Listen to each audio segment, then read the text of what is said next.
मैं हूं विकास और आप देख रहे हैं चौकस भारत। देखिए, अगर टीवी खोलते हैं चाहे न्यूज़ खोलते हैं तो एक ही न्यूज़ सबसे जो ज़्यादा ट्रेंडिंग में चल रहा है वो जदयू में फूट को लेकर। कहा ये भी जा रहा है कि उनके मंत्री यानी कि अशोक चौधरी और राष्ट्रीय अध्यक्ष ललन सिंह में अनबन हुई है। इसको लेकर कयास ये लगाया जा रहा है कि पार्टी टूट सकती है। और दूसरा प्रश्न ये है, लगातार इधर एक सप्ताह से जब से नीतीश कुमार महिला आरक्षण बिल को समर्थन दिए हैं, चाहे जो 14 को जर्नलिस्ट को जो इंडिया गठबंधन बायकॉट की है उसको लेकर नीतीश कुमार ने विरोध आपत्ति जताई थी। इसके बाद से कयास ये लगाया जा रहा है कि नीतीश कुमार क्या फिर से पलटी मारेंगे और बीजेपी में जाएंगे। आज ललन सिंह ने मीडिया को बुलाया और उन्होंने अपनी बात रखी। जो प्रश्न उठ रहे थे उस प्रश्न में प्रहार करते हुए कहा कि ये जो मीडिया है, गोदी मीडिया, इसमें जो प्रोड्यूसर कहीं और का, डायरेक्टर कहीं और का जो बैठ के जो अफवाहें और नफरती बयान फैलाते हैं, इनसे बचने की ज़रूरत है। इन्होंने कहा कि हमारी पार्टी और नीतीश जी बीजेपी की ओर 7 जन्मों तक देखेंगे तक नहीं। इन्होंने कहा कि बीजेपी की ओर कोई थूकना नहीं चाहता है। ये ललन सिंह बयान अभी दिए हैं। इन्होंने इतना तक कहा कि जो गोदी मीडिया है उसका प्रोड्यूसर और उसका डायरेक्टर जो भारत के गृह मंत्री है वो चलाते हैं। जिस तरह से अंगुली घुमाते हैं उसी तरह से गोदी मीडिया घूमती है। चलिए उनकी बयानों को सुनिए क्या कुछ बोल रहे हैं। आरजेडी के सांसद को बयान को लेकर काफी हंगामा मचा हुआ है। देखिए, आरजेडी के सांसद के बयान को गलत ढंग से उनकी प्रोसीडिंग को, जो राज्यसभा का प्रोसीडिंग है, उसको देखना चाहिए। आरजेडी के सांसद श्री मनोज झा जी ने जो बयान जिस पर विवाद है वो उनका बयान नहीं है, ये उनका वक्तव्य भी नहीं, ये उनकी राय भी नहीं। अपने भाषण के दौरान एक कविता, उस पूरे कविता को उन्होंने पढ़ा और खुद को ये कहा कि मान लीजिए कि हम ठाकुर। तो उनका उद्देश्य मतलब ठाकुर से किसी समाज को इंगित करने का नहीं था। उनके कहने का मतलब था कि वो मालिक जो है, तो उन्होंने तो कहा कि हम अपने आप को ठाकुर मान के चल रहे हैं, आप मान के हो सकते हैं ठाकुर। तो इस तरह से उनके बयान को 7 दिन के बाद उनका बयान पर शुरू हो गया। 7 दिन के बाद कब भाषण हुआ? लोकसभा में, राज्यसभा में। तो ये बात तो अभी शुरू हुआ है कल से। तो ये सब भारतीय जनता पार्टी जो पार्टी है वो कन्फ्यूज का पार्टी, उसका काम ही है भ्रम फैलाना, कन्फ्यूज करना।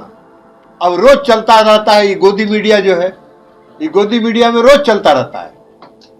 क्या चलता है गोदी मीडिया में कि नीतीश कुमार से भारतीय जनता पार्टी बहुत नजदीकी बढ़ रही है।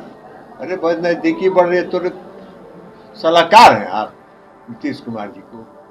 नीतीश कुमार जी 7 जन्म में भारतीय जनता पार्टी की तरफ देखने के लायक भी पार्टी वो नहीं है जिसकी तरफ देखा जाए। वो पार्टी ऐसा है जिसके तरफ थूकने क्या है भारतीय जनता पार्टी का अस्तित्व जी। भारतीय जनता पार्टी ने इस देश की जनता से जो वादा किया, एक तो वादा पूरा किया है? कौन सा वादा पूरा किया है?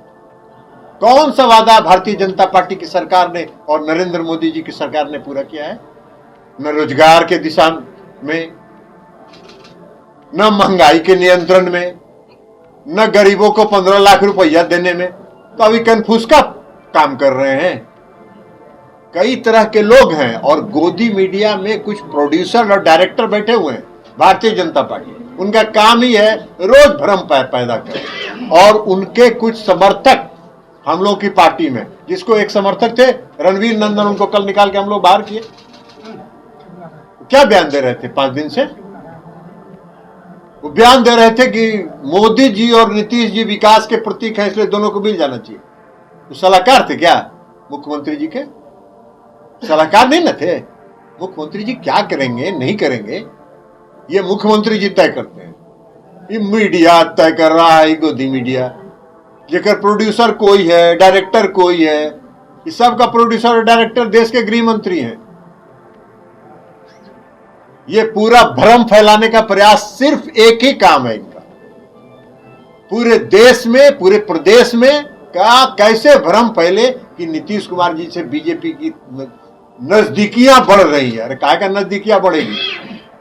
आपकी पार्टी ऐसी पार्टी है जिसके तरफ देख के कोई थूकना भी नहीं चाहेगा। अरे सुशील मोदी जी के बयान का हम कह दिए आपको कि नोटिस हम नहीं लेते। सुशील मोदी जी वैसे नेता हैं जो अपना बयान रोज अगर अखबार में नहीं देखते हैं तो उनको खाना नहीं पचता है। वो उनको प्रतिदिन बयान देना। आप लोग भी तो मीडिया के साथी हैं, तो आप लोग बताइए जरा, दिन भर में क्या बार बुलाते होंगे? रोज 2-3 बार बुलाते हैं कि नहीं बुलाते हैं? तो रोज बयान देंगे कुछ न कुछ, उनका भोजन नहीं पचता है।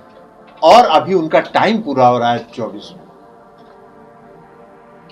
उनका टाइम पूरा हो रहा है, तो आप बेचारे कुछ बोलेंगे नहीं जब तक, तब तक उनको कहां से कोई चांस मिलेगा। हालांकि हम लोग को लगता नहीं, हम लोग हर समय शुभकामना देते हैं कि आप बन जाइए, बना दे आपको भाजपा वाला, लेकिन लगता नहीं है कि आपको बनाएगा। सीट शेयरिंग को लेकर सीट शेयरिंग की बातचीत होगी, जब बातचीत हो जाएगी तो आपको बता दिया जाएगा। आपका अगर लालू जी नीतीश जी से मिलेंगे तो इसमें कौन खास खबर है? लालू जी और नीतीश जी महागठबंधन के 2 स्तंभ हैं, तो दोनों स्तंभ है तो मिल रहे हैं, इसमें आपको क्या परेशानी हो रही है?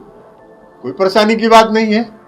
ये आपके लिए संकेत है कि आप जो भ्रम फैला रहे हैं पूरे प्रदेश में गोदी मीडिया के माध्यम से कि नीतीश कुमार जी और भारतीय जनता पार्टी में नजदीकियां बढ़ रही है, उसका जवाब है, उसका काट है।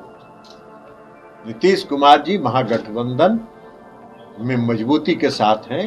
नीतीश कुमार जी इस देश में भारतीय जनता पार्टी के खिलाफ जो विपक्ष की एकजुटता है उसके प्रतीक हैं, और देश का वो कि सभी पार्टियों को एक मंच पर लाया उन्होंने। ये उनकी उपलब्धि है और ये उनकी का अचीवमेंट है, और उसी को लेके वो आगे बढ़े। आपने सुना होगा, ये जदयू के राष्ट्रीय अध्यक्ष राजीव रंजन उर्फ ललन सिंह हैं।